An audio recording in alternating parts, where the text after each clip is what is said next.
Wadsworth, which is notarized by the PAO or Public Attorney's Office, and it's free of charge actually. That you don't need to pay.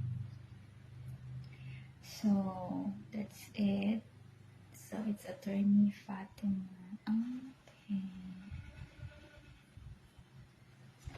So this one,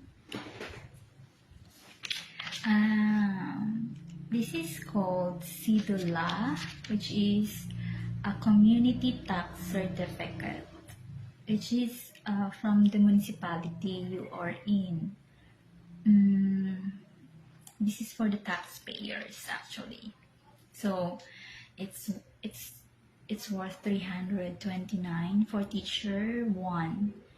And it's quite very expensive actually because you're paying tax for the things that you are using around the community. This is for the community you are in.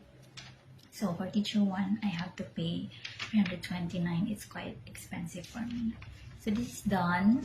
So have these two done, which is every year we have to do this one. It's actually quiet.